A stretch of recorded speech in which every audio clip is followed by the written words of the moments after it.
Алар һәр эшләнмәгә җан җылыларын кушып ясыйлар. Ике дус Марс Минниханов белән Петр Абдуллаев зәйдә остахана булдырып агачтан моторлык тудыралар. Осталарның агач эшенә булган кызыксыну һәм хөрмәт берләштерә. Мавыгудан башланып киткән эш егетләр өчен табышлы бизнеска әверелә. Как увлечение. Да и сейчас, в принципе, как увлечение, приходишь сюда пораньше чем-нибудь заняться. Вот. Приносят какие-то вещи там под реставрацию, с этого тоже начинали, там стулья, столы. Вот, как бы. Потом появился ЧПУ станок, с ЧПУ станком работали, минажницы выполняли, всякие виды. Төрле йорт җиһазлары, ишекләр, сандыклар ясыйлар. Бүгенге көндә популяр булган тәм-томнар өчен савыт минажницалар, шампурлар өчен тартма, бокалларга кадәр бар. Сделано из дуба, как бы все, что есть, вот какие отходы вот бывают. Петли деревянные из бука сделал. Ну, вместе вот делаем. Бук, карагач, красная ольха, дуб.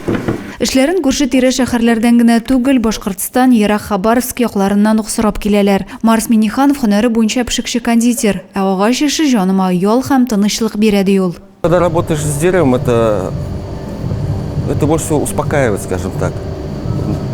Нужно же любить свою работу, ценить чужой труд. Вот. Ну, как говорил Конфуций, найди себе работу по душе, и тебе никогда в жизни больше не придется работать. Мы здесь не только работаем, мы здесь как бы работая отдыхаем. Күп эшне станоклар башкара бирде. Кисә, юна, аннары әзер эшләнмәне шомарта. 40 минутта бер бокалны ясап куялар. Пишется программа, закачивается в этот станок, и он непосредственно уже по вашей программе, по вашим чертежам вырезает необходимые изделия. Күбрәк нарат һәм алма агач белән эшлиләр. Юкә, корыч агач, кызыл зирек, бук агачларын кулланалар. Элек-электән нык, чыдам саналган имән агачыннан ясалган әйберләр гомер буе хезмәт итә ала ди осталар. Шул рәвешле алар күркәм эшләнмәләр ясап, башкаларга матурлык өләшәләр. Адилә Бурханова, Юлия Казамарова, Александр Тимофеев, Зәй хәбәрләре.